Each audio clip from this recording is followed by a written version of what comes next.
Saúde, irmãos, com a paz do Senhor. Graças a Deus por mais um estudo, não é? E hoje vamos para a lição de número 4, tá? Hoje, 26 de julho de 2020. Hoje trabalharemos a lição que tem por tema: a construção do templo enfrentou oposição. E aí eu já convido os irmãos a deixarem suas Bíblias abertas, né? E vamos fazer aqui a nossa leitura em classe, que está lá em Esdras, capítulo 4. Vamos ler o versículo 7, 9, do 11 ao 13, 15, 16 e do 21 ao 24. Está em tela, os irmãos podem acompanhar, tá? Com suas Bíblias ou junto conosco aqui. Esdras, capítulo 4, a partir do versículo 7, diz assim: E nos dias de Artaxerxes, escreveu Bislão, Mitredate, Tabael e os outros da sua companhia a Artaxerxes, rei da Pérsia. E a carta estava escrita em caracteres aramaicos e na língua siríaca. Então escreveu Reum, o chanceler, e Sinzai, o escrivão, e os outros da sua companhia, Dinaitas e Efasaquitas, Tarpelitas, Afarcitas, Arquevitas, Babilônios, Susanquitas, Deavitas e Elamitas. Este, pois, é o teor da carta que ao rei Artaxerxes lhe mandaram. Teus servos, os homens daquém do rio, e em tal tempo. Saiba, ó rei, que os judeus que subiram de ti vieram a nós a Jerusalém e edificam aquela rebelde e malvada cidade, e vão restaurando os seus muros e reparando os seus fundamentos. Agora, saiba, ó rei, que se aquela cidade se reedificar e os muros se restaurarem, eles não pagarão os direitos, os tributos e as rendas, e assim se danificará a fazenda dos reis. Versículo 15. Para que se busque no livro das crônicas de teus pais, e então acharás no livro das crônicas e saberás que aquela foi uma cidade rebelde e danosa aos reis e províncias, e nela houve rebelião em tempos antigos, pelo que foi aquela cidade destruída. 16. Nós, pois, fazemos notório ao rei que se aquela cidade se reedificar e os seus muros se restaurarem, desta maneira não terás porção alguma desta banda do rio. Agora, pois, dai ordem, versículo 21 agora, dai ordem para que aqueles homens parem, a fim de que não se edifique aquela cidade, até que se dê uma ordem por mim. E guardai-vos de cometerdes erro nisso, porque cresceria o dano para prejuízo dos reis. O 23. Então, depois que a cópia da carta do rei Artaxerxes se leu perante Reum e Sinzai, o escrivão, e seus companheiros, apressadamente foram eles a Jerusalém, aos judeus, e impediram a força de braço e com violência. Então cessou a obra da casa de Deus que estava em Jerusalém, e cessou até o ano segundo do reinado de Dario, rei da Pérsia. Bom, irmãos, o tema da lição é a construção do templo. Ela enfrentou oposição, tá? Então, como os irmãos bem sabem, os judeus eles foram levados cativo para a Babilônia. Veio o rei Ciro, libertou o povo, né? E deu autorização para o povo voltar, enfim, e reconstruir a cidade, o templo, o portão, enfim. E vários reis, né, sucederam após Ciro e permitiram, né, que os judeus pudessem reconstruir. Só que o que é que acontece? No reinado de Artaxerxes, né, o povo que estava lá, né, os samaritanos, na região próxima de Jerusalém, começam a perceber que os judeus estavam construindo ou reconstruindo o templo, as muralhas, né? Reconstruindo as muralhas, o portão, e acabaram ficando receosos, né? Com inveja. Então quiseram atrapalhar.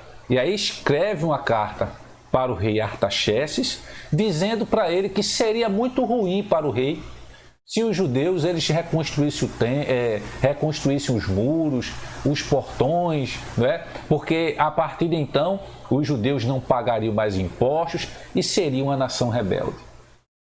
Então esse é o contexto da nossa aula de hoje, tá? E aí o altar ele já havia sido restaurado. Somente esperavam o momento de iniciar a reedificação do templo, né, dos muros, enfim. Então, o primeiro ponto da nossa lição de hoje é os alicerces do templo, eles são lançados, né? Então, depois que os materiais para a construção do templo chegaram, segundo a concessão feita pelo rei Ciro, o rei Ciro permitiu que os judeus voltassem. Foi o rei Ciro que libertou, né, os judeus dos babilônios e permitiu que eles pudessem voltar e reconstruir o templo. E seria um longo processo, né? Ciro permitiu isso, tá? E isso fez com que os judeus, né, eles ficassem extremamente animados para o trabalho de reconstruir a cidade, o templo, enfim, né? Eles estavam alegres porque não só estavam voltando, mas porque a cidade estava voltando aos seus padrões, né, anteriores à invasão, tá? E aí o lançamento dos alicerces foi celebrado com uma solenidade, né? Todos que assistiram àquele lançamento, né, da edificação, do início, né, do templo, todos que assistiram o lançamento dos alicerces, eles expressaram seus sentimentos com grande júbilo. A alegria foi tão grande, né, pelo fato de eles estarem não só voltando, mas reconstruindo o templo, que se ouvia as suas vozes de muito longe. Nós podemos encontrar esse texto lá em Esdras. Abra aí sua Bíblia, né, no livro de Esdras, capítulo 3, o versículo 12 e 13, que diz: Contudo, muitos dos sacerdotes e levitas e chefes das famílias, já idosos, que haviam estado no templo antigo, choraram em alta voz quando viram o lançamento dos alicerces desse templo. Muitos, porém, gritavam de alegria. Assim não era possível distinguir entre o som dos brados de júbilo e o lamento dos mais velhos, porquanto o povo fazia enorme barulho. E o som de todas as vozes se ouvia de muito longe. Então, assim, o povo ficou alegre com a possibilidade da obra, né, da reconstrução do templo. Ou seja, eles estavam felizes, todos estavam animados para o trabalho. E aí se inicia o processo, né, de reedificação do templo, né? A reedificação do templo, ela foi resultado do despertamento que veio através do rei Ciro da Pérsia. Ou seja, Deus tocou no coração de Ciro e Ciro então sentiu o desejo de permitir que os judeus pudessem voltar para sua terra e ainda mais reconstruir o templo, né, as muralhas. É tanto que o rei Ciro ele dá uma ajuda, vamos dizer assim, financeira, né? O rei da Pérsia, o reino persa, né, acaba contribuindo financeiramente, o que era muito bom, né, e trouxe muita alegria para os judeus. E aí a igreja, né, de Deus, a gente sabe que ela é um mistério, né?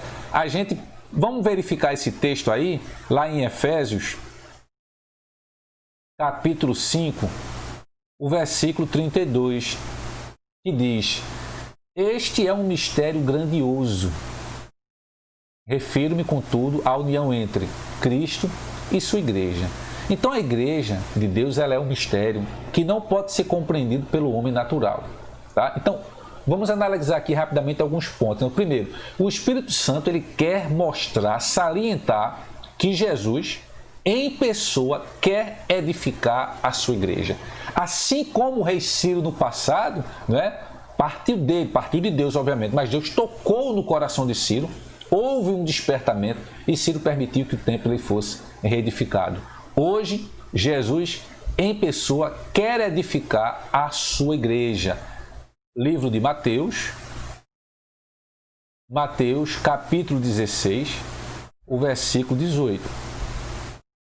Da mesma maneira, eu te digo que tu és Pedro, e sobre esta pedra edificarei a minha igreja, e as portas do inferno não prevalecerão contra ela. Tá? Então, o Espírito Santo ele quer gerar um sentimento de reverência pela igreja, que o Senhor, pela igreja do Senhor, que é a morada de Deus, né? A igreja é a morada de Deus. E aí o Espírito Santo quer adestrar a igreja, porque ela é um instrumento da ação de Deus aqui na terra. Ou seja, nós que fazemos parte da igreja, né, nós temos que entender que a igreja de Cristo aqui na terra é um instrumento de Deus para a pregação do Evangelho. E nós fazemos parte desta igreja.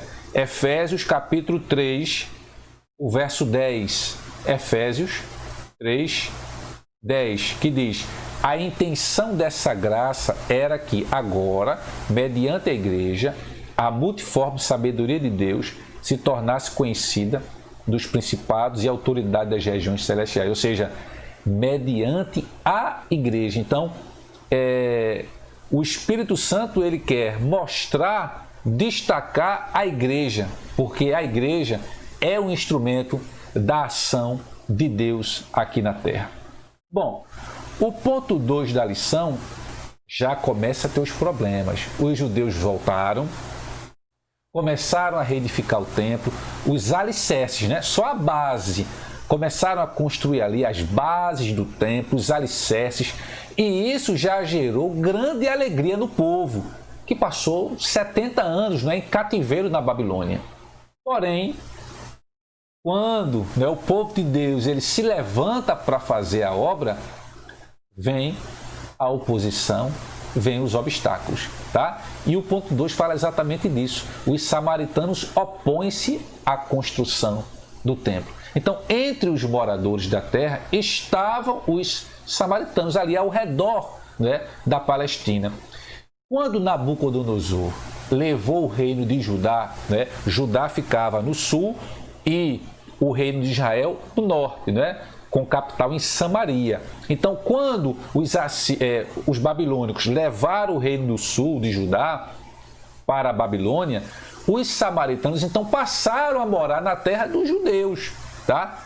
Estes eram descendentes, né, os samaritanos, eles eram descendentes de uma mistura de gente, ou seja, mistura entre samaritanos antigos, né, israelitas e assírios. É dessa mistura entre os antigos israelitas e os assírios, porque diferentemente do reino de Judá, que foi levado para a Babilônia e que decidiu não se misturar, o exemplo clássico aí, né, é o exemplo de Daniel, que não se mistura, o reino de Judá, que está no sul.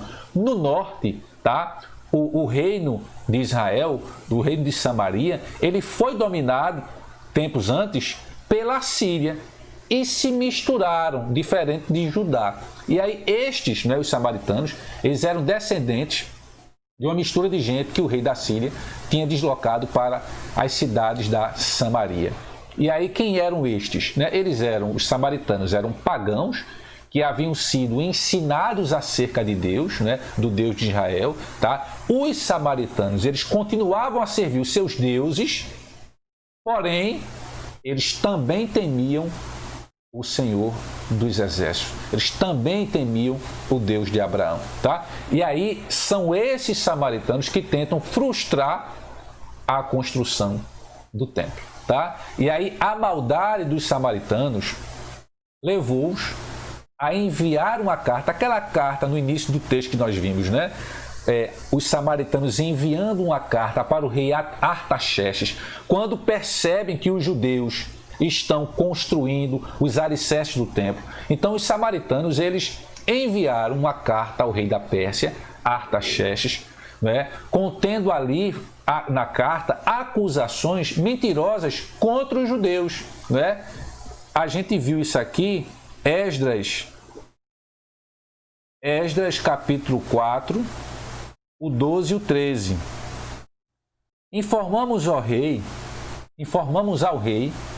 que os judeus que chegaram a nós da tua parte vieram a Jerusalém e estão reconstruindo aquela cidade rebelde e perversa. Já é uma grande mentira. Ou seja, eles começaram a contar, a acusar de maneira mentirosa, né, os judeus, tá? Dizendo que era um povo, uma cidade rebelde e perversa. E não era, tá? Estão restaurando os seus muros e fazendo reparos nos seus alicerces. Aí ele continua: agora saiba, ó rei, que se aquela cidade for reerguida e os seus muros restaurados, eles não pagarão nenhum tributo, nenhum imposto. Então estavam mentindo, dizendo que os judeus estavam reconstruindo os muros e que iriam ser um povo rebelde, que não iria cumprir com as suas obrigações, né? Nem tributo, nem imposto, nem qualquer outras taxas. E assim as receitas do rei serão grandemente prejudicadas. Então eles começaram a inventar uma série de calúnias contra o povo de Deus, né? E aí o rei, que recebeu aquela carta, o Artaxerxes, ele não conhecia bem o assunto e mandou parar a obra, né? Ele recebeu a carta, acreditou na carta, né, do que os samaritanos estavam falando, inventaram uma grande mentira sobre os judeus, e o rei acabou aceitando. Em Esdras capítulo 4 ainda, no versículo 21, ele diz: agora, pois, dai ordem, a fim de que aqueles construtores parem a obra e não se edifique aquela cidade, a não ser com uma autorização expressa da minha parte. Então, o que é que aconteceu, gente? O rei Artaxerxes, né, sendo persuadido pelos samaritanos mentirosos que estavam para prejudicar e caluniar o povo de Deus, né, o rei acaba parando a obra, né? Mandou parar a obra até que ele autorize, né, uma autorização expressa da parte dele. Se ele autorizar, reconstrui, mas por enquanto é para parar a obra. E aí, o que é que acontece, né? O tópico 3 é falar como se explica a falta de resistência dos judeus, né? Então, a ordem de construir o templo tinha sido dada desde o primeiro rei, por Ciro, que permitiu, né, que eles pudessem voltar e reconstruir, né? Ciro que assinaram o decreto da construção do templo, tá? Isso já estava muito claro, mas uma série de mentiras e acusações acabaram fazendo com que reis futuros, né, não conhecendo da história, acabassem parando a obra. E aí os judeus deveriam ter recorrido a Deus, né? Toda a história, né, dos judeus, a nossa história, a história da igreja, né, ela é rica de exemplos de como Deus ele ajudou seu povo em tempos difíceis, tá? E aí a gente tem vários exemplos, vamos destacar aqui um, né? Por exemplo, nos dias do rei Ezequias, Judá, né, para falar aqui especificamente de um livramento que Deus deu ao povo judeu, né? Judá foi cercada pelo exército do rei da Assíria, né? E aí, com medo, enfim, sendo ameaçado, o que foi que o rei Ezequias fez? O rei buscou o Senhor e foi ouvido, tá? A gente pode ver essa passagem aí do Senhor socorrendo, né, Judá da invasão dos assírios em 2 Crônicas, capítulo 32, o versículo 21 e 22, que diz: então Yahvé, o Senhor, enviou um anjo que aniquilou todos os experientes soldados, líderes e oficiais no próprio acampamento do rei assírio, de forma que este bateu em retirada para a sua terra sob profundo sentimento de vergonha, de derrota e vergonha. E certo dia, ao caminhar pela nave do templo de seu Deus, alguns dos seus próprios filhos investiram contra ele e o assassinaram a fio da espada, né? Assim o Senhor salvou o rei Ezequias e toda a população de Jerusalém das garras sanguinárias de Senaqueribe, rei da Síria, e das mãos de todos os outros, e lhes concedeu plena paz e descanso em todas as fronteiras. Então é um caso, né? Ou seja, os judeus eles não poderiam aceitar isso, né? Eles estavam acobertados legalmente para construir, né? Mas mentiras acabaram fazendo com que reis futuros, como o rei Artaxerxes, acabassem embargando a obra, né? E aí esse é um exemplo clássico que o rei Ezequias, ele recorreu a Deus, né? E foi ouvido. Era exatamente para que os judeus, eles deveriam ter feito isso, né? O que não se explica a falta de resistência dos judeus nesse momento, tá? No momento em que a ordem veio. E por que será? O motivo da falta de resistência dos judeus era de ordem espiritual. Zorobabel, que era o cara ali responsável, né, pelo povo, pela administração do povo judeu, né, era o chefe político, ele até então ele estava confiando em sua própria força. É o que a gente vê aqui, né, em Zacarias. Zacarias, vejamos aqui, capítulo 3, versículo 3. Zacarias,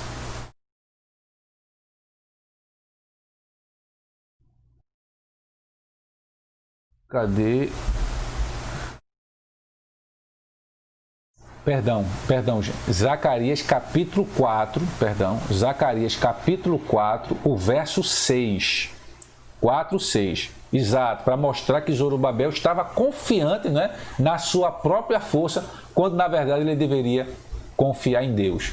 E aí diz, Zacarias 4, 6.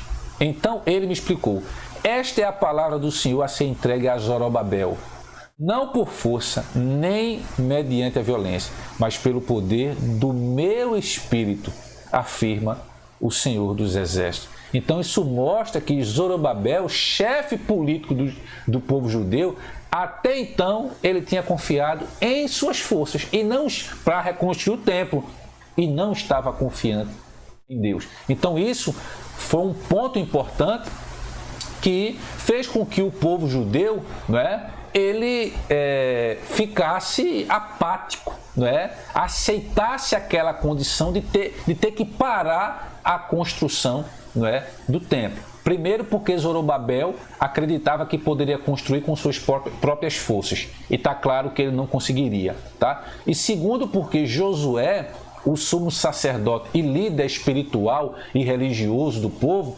estava com suas vestes manchadas, né? De maneira simbólica, ou seja, ele estava sem autoridade espiritual. Agora sim, Zacarias 3, versículo 3. Ora, Josué, vestido de roupas impuras, estava em pé diante do anjo, ou seja, eles não estavam preparados para aquela situação, estavam confiantes em si. Na verdade, o motivo que gerou a paralisia no povo, né, e não deu força para que eles construíssem, mas pelo contrário, parassem também a obra da reconstrução do templo, foi exatamente de ordem espiritual, não é? E por isso eles pararam. E aí a reação dos samaritanos, não é? Quando os judeus cessaram a obra, não é? E aí qual foi? Primeiro, a tristeza dos judeus, não é? Os judeus trabalharam, né, estavam trabalhando com muita alegria, muito entusiasmo, né, com muita união. O povo tinha ouvido falar de que o Deus do céu estava ao lado dos judeus, que Deus era que o judeu, né, era o povo escolhido. Só que agora eles começaram a se perguntar: onde estava Deus? Né? E aí a tristeza imperou no acampamento, naqueles homens que estavam trabalhando com vontade. Mas a primeira dificuldade que veio, que foi uma ordem caluniosa, né? Uma carta caluniosa, porque não era uma carta que estava falando coisas verdadeiras sobre o judeu, e isso muitas vezes acontece com os crentes, né? Veio uma mentira, uma calúnia, e o povo acabou aceitando aquilo e ficou paralisado. Eles não reagiram, né? De certa maneira estavam perguntando: onde está Deus? Tá? E aí, quem ficou alegre? Quando a obra do Senhor ela para, quem fica alegre são os inimigos, né? Os inimigos de Deus. Então, nesse caso aqui, os samaritanos, né, eles se alegraram grandemente, não é? com a tristeza dos judeus. Não é? Porém, é importante a gente destacar que o gozo dos ímpios é de pouca duração. Tá? Aqui a gente tem alguns exemplos. Né? O gozo dos filisteus, que haviam prendido Sansão, terminou em tragédia, por exemplo, né? E Sansão saiu ainda vitorioso em fim de vida. A alegria dos sacerdotes que alugaram Judas, né, para atrair Jesus, essa alegria dos sacerdotes também foi de curta duração. Enfim, mas o grande problema é que o desânimo, ele imperou, né, os judeus. E é isso que a gente precisa entender, pessoal. É isso que a gente precisa entender, irmãos. De que os obstáculos, eles podem vir, os obstáculos virão, mas nós precisamos estar firmes, porque muitos desses obstáculos que querem impedir, né, o povo de Deus de avançar e o evangelho de avançar, são obstáculos mentirosos feitos pelo pai da mentira. Né? A própria Bíblia diz que o diabo, ele veio para roubar, matar e destruir, e que ele é o pai da mentira. Então, os samaritanos acabaram de maneira caluniosa enviando uma carta ao rei, alegando coisas que não eram verdade sobre os judeus. E os judeus acabaram aceitando aquilo, não enfrentaram a situação, né? Acabando gerando aí, de certa maneira, um grande desânimo. Né? Os judeus que tinham voltado do cativeiro para construir o templo sentiam-se humilhados, tristes, né? Acomodaram-se com a situação e não lutaram pela continuação da construção do templo. Aqui é um grande problema. É quando a gente se acomoda, né? É quando a gente se acomoda de ser crente, é quando a gente se acomoda de estar na igreja, né? Inclusive em outros fatores da nossa vida, né? É quando a gente se acomoda pela ausência de trabalho, não é? Sem querer ir à luta, sem batalhar, sem se esforçar, confiando que é Deus, né, que nos ajuda e que nos abençoa. Então o povo, diante da situação de dificuldade, é como se o povo tivesse dito assim, fazer o quê? Não é? O rei mandou parar a obra, mas eles se esqueceram que lá atrás o próprio Ciro, né, que permitiu que eles voltassem, já tinha feito um decreto autorizando eles a construir. Ou seja, eles nem tiveram a capacidade de procurar esse documento, esse decreto e dizer, olha, o rei Ciro, ele nos autorizou. Né? Nós não estamos fazendo aqui por rebeldia, mas estamos fazendo porque o rei Ciro nos autorizou. Então eles ficaram apáticos e eles acabaram se acomodando naquela situação. Ou seja, ficaram completamente desanimados. Alguns conformaram-se, pensando que talvez ainda não era a vontade de Deus de construir o templo naquele momento, tá? Outros aproveitaram a interrupção da obra para dedicar às suas próprias casas, é como se tivessem todos empolgados construindo o alicerce, teve que parar, então tá bom, vou voltar para minha casa e vou cuidar dos meus afazeres, né? Foi o que aconteceu com muitos, né? Outros chegaram a faltar com as suas obrigações espirituais, deixando de contribuir para a casa de Deus. Né? Vejamos aqui em Ageu 1:6. Ageu 1:6 que diz: semeaste muito, mas colheste pouco. Comeis, mas não vos satisfazeis. Bebeis, mas não conseguis matar a sede. Vestivos, mas ninguém se sente aquecido e confortável. E o que recebe salário, recebe para depositá-lo numa bolsa furada. Ou seja, aqueles que estavam recebendo da parte de Deus, estavam sendo abençoados da parte de Deus, mas é como se o salário, né, o dinheiro entrasse numa bolsa furada, como coloca aqui o texto. Ele vai todo embora, porque aqueles também não estavam sendo fiéis na contribuição da casa do Senhor. Então é um ato de fé, né, a contribuição na casa do Senhor, e nós precisamos entender isso. Esse povo acabou, enfim, parou a obra, vou deixar de contribuir, né? E aí passaram por momentos difíceis, é porque como se estivessem colocando o dinheiro em uma bolsa furada. Ele estava se esvaindo, tá? Então, bom, essa lição de hoje, ela na verdade, né, ela não tem uma conclusão positiva. Por quê? A lição de hoje foi para mostrar e para nos alertar que nós não podemos parar no primeiro obstáculo. Então, o tema da lição, que foi a construção do templo, enfrentou oposição. Os judeus, eles enfrentaram oposição. O que é que a lição de hoje nos trouxe de entendimento? É que no primeiro obstáculo, nós não podemos parar. Como o povo judeu parou, né? Deus teve que levantar alguém no futuro, que aí a gente vai ver em lições futuras, é o caso de Neemias, né? Deus tem que levantar um homem fora de Jerusalém, incomodar este homem, para que ele então possa voltar a animar o povo, fortalecer e então começar o processo de reconstrução, não é? Mas fica para a gente aí o ensinamento de que nós não podemos parar no primeiro obstáculo, como o povo judeu aqui parou, né? Quando veio a ordem de parar a obra, todo mundo foi para sua casa, ninguém mais contribuiu e ficou por isso, né? E o desânimo imperou, até que Deus ele teve que despertar, né, um novo homem para continuar com a sua obra. Se aquele povo, daquele momento, não estava apto para construir, Deus ele iria levantar alguém para dar continuidade à sua obra. O que não ia acontecer é que a obra ela não iria ficar parada. Deus ia levantar alguém para que a obra ela fosse terminada. Ou seja, talvez não seja eu, talvez não seja você. Se a gente parar, não significa dizer que a obra vai parar. Deus vai levantar alguém para que termine a obra, porque a obra ela é mais importante. Amém? Então, o povo aqui enfrentou uma oposição, não é? No processo da construção dos alicerces do templo, e o povo parou. É exatamente isso que a gente não deve fazer, né? A gente não deve parar na primeira oposição, no primeiro obstáculo. Que Deus nos ajude, nos fortaleça, para que a gente possa, de fato, superar os obstáculos que aparecem em nossas vidas. Amém?